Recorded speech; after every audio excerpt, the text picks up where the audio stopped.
अगर आने वाले दिनों में पेट्रोल 120 रुपए लीटर और गैस सिलेंडर 1500 रुपए का और साथ ही साथ महंगाई फिर से बेकाबू हो जाए तो हैरान मत होइएगा और इसके पीछे सिर्फ एक वजह को जिम्मेदार मानिएगा, वो है महंगा क्रूड ऑयल। अब तो मूडीज ने भी भारत को लेकर वार्निंग देती है कि अगर मिडिल ईस्ट टेंशन और ऑयल क्राइसिस बढ़ गया तो इंडिया की जीडीपी ग्रोथ तक प्रभावित हो सकती है। यानी असर सिर्फ तेल पर नहीं, आपकी नौकरी, ईएमआई, शेयर बाजार और पूरे देश की इकोनॉमी पर पड़ सकता है। हेलो एंड वेलकम, आप देख रहे हैं गुड रिटर्न्स। मैं हूं आपके साथ अरुणिमा द्विवेदी। देखिए, अगर कच्चे तेल की कीमतें लगातार बढ़ती रहीं तो सिर्फ पेट्रोल डीजल महंगा नहीं होगा, बल्कि भारत की जीडीपी, शेयर बाजार, रुपए की कीमत, सरकारी खर्च और आपकी जेब, सब पर डबल अटैक होगा। अब दुनिया की बड़ी रेटिंग एजेंसी मूडीज ने भारत को लेकर एक बड़ी चेतावनी दी। एजेंसी का कहना है कि महंगे तेल और वेस्ट एशिया तनाव की वजह से भारत की ग्रोथ स्लो हो सकती है और 2026-27 में जीडीपी ग्रोथ सिर्फ 6% तक आ सकती है। भारत दुनिया का तीसरा सबसे बड़ा ऑयल इंपोर्टर है। ये बात हमें और आपको साफ तौर पर अब पता चल चुकी है मिडिल ईस्ट टेंशन के दौरान। यानी अगर दुनिया में तेल महंगा होता है तो उसका सबसे बड़ा असर भारत जैसे देशों पर पड़ेगा और अभी वही हो रहा है।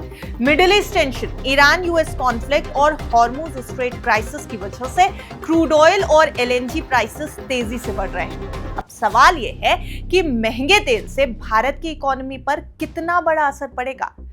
मूडीज ने जीडीपी फोरकास्ट आखिर क्यों घटाया और आम आदमी से लेकर शेयर बाजार तक कौन कौन प्रभावित होगा, इसको पूरी डिटेल में समझने की जरूरत है।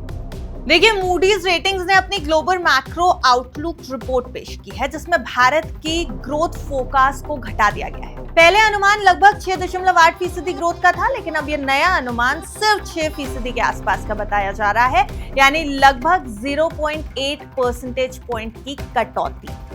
मूडीज के मुताबिक अगर तेल लंबे समय तक महंगा रहता है तो प्राइवेट कंजम्पशन कमजोर पड़ सकता है, इंडस्ट्रियल एक्टिविटी स्लो हो सकती है, कैपिटल इन्वेस्टमेंट घट सकता है, इन्फ्लेशन बढ़ सकता है और गवर्नमेंट फाइनेंसेस पर भी भारी दबाव आ सकता है। और इसकी सबसे बड़ी वजह है हाई एनर्जी प्राइसेस।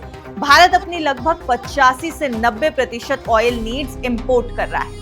एलएनजी और एलपीजी के लिए भी भारत काफी हद तक विदेशों पर डिपेंडेंट है। यानी अगर क्रूड ऑयल $70 से बढ़कर $100 या उससे ऊपर पर टिका रहता है, शिपिंग कॉस्ट बढ़ती है क्योंकि गल्फ सप्लाई प्रभावित हो जाएगी, तो इससे भारत का इंपोर्ट बिल तेजी से बढ़ जाएगा। और आपको ये बात बहुत अच्छे से पता है कि इस समय ब्रेंट क्रूड 105 से $160 के बीच में ही ट्रेड कर रहा है, तो फिलहाल भारत के ऊपर बड़ा दबाव है। अभी फिलहाल यही देखने को मिल रहा है।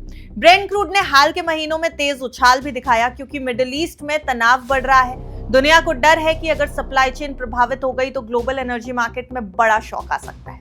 अब यहाँ सबसे बड़ा मुद्दा बन जाता है स्ट्रेट ऑफ हॉर्मुज, दुनिया के सबसे महत्वपूर्ण ऑयल रूट्स में से एक। भारत के एलपीजी इंपोर्ट का बहुत बड़ा हिस्सा इसी रास्ते से आता है। अगर यहाँ तनाव बढ़ा या सप्लाई रुकी तो एलपीजी महंगी होगी, गैस सिलेंडर महंगे होंगे, ट्रांसपोर्ट कॉस्ट बढ़ेगी, फर्टिलाइजर महंगे होंगे, इलेक्ट्रिसिटी कॉस्ट बढ़ेगी और फिर पूरी इकोनॉमी में इन्फ्लेशन आएगा। यानी असर सिर्फ पेट्रोल पंप तक सीमित नहीं रहेगा, हर घर, हर बिजनेस, हर सेक्टर पर असर देखने को मिलेगा।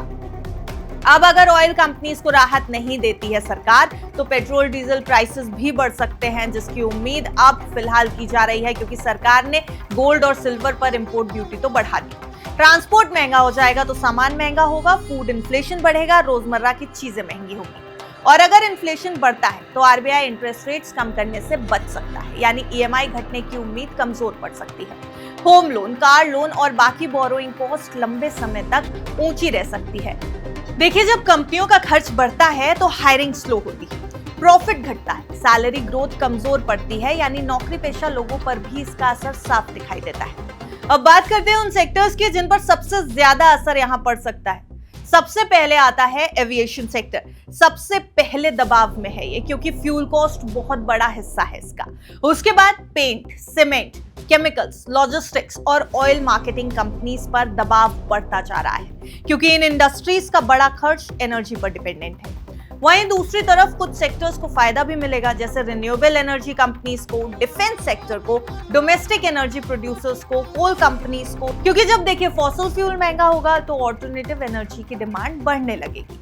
अब सरकार की मुश्किल को भी समझिएगा। अगर इंटरनेशनल ऑयल प्राइसेस बढ़ते हैं और सरकार डोमेस्टिक फ्यूल प्राइसेस पूरी तरह नहीं बढ़ने देती तो सब्सिडी का बोझ बढ़ जाएगा।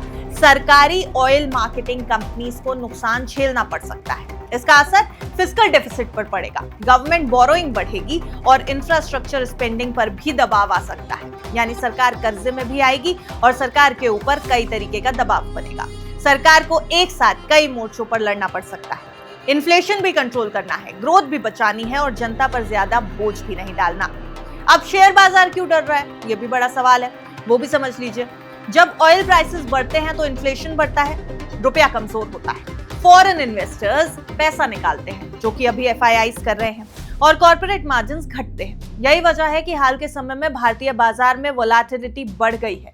कई ग्लोबल ब्रोकरेजेस और इंस्टीट्यूशंस भी इंडिया आउटलुक को लेकर कॉशियस हो गए हैं, सावधानी बरत रहे हैं। लेकिन तस्वीर पूरी तरह नेगेटिव भी नहीं है। भारत के पास अभी मजबूत फॉरेक्स रिजर्व है, सर्विसेज एक्सपोर्ट मजबूत है, डोमेस्टिक डिमांड अभी भी सपोर्ट दे रही है, रिन्यूएबल एनर्जी पर तेजी से काम हो रहा है। यानी भारत पूरी तरह कमजोर स्थिति में नहीं है, लेकिन रिस्क जरूर बढ़ गया है। सबसे बड़ा डर यह है कि अगर मिडिल ईस्ट वॉर लंबा चल गया तो हॉर्मुज रूट प्रभावित रहेगा और ऑयल प्राइसेस 120 से 130 डॉलर तक पहुंच सकते हैं। तो भारत के लिए inflation shock, growth slowdown, market pressure, rupee weakness और फिस्कल स्ट्रेस जैसी सिचुएशन बन सकती है। और यही वजह है कि मूडीज जैसी बड़ी एजेंसीज लगातार वार्निंग दे रही हैं, क्योंकि महंगा तेल सिर्फ एनर्जी इशू नहीं है, ये पूरी इकोनॉमी का प्रेशर पॉइंट बन सकता है। अगर ग्लोबल टेंशन जल्दी कम नहीं हुई तो आने वाले महीनों में भारत की ग्रोथ, मार्केट और आम आदमी की जेब तीनों पर बड़ा असर दिखाई दे सकता है। वैसे हमने आपको सारा सिनेरियो समझा दिया है, लेकिन अब आप कमेंट सेक्शन में ये बताइए कि इंपोर्ट ड्यूटी सोने चांदी पर तो बढ़ गई, क्या आप उम्मीद कर रहे हैं कि आने वाले दिनों में आपको पेट्रोल और डीजल के लिए भी ज्यादा जेब खाली करनी पड़ सकती है? कमेंट करिएगा जरूर।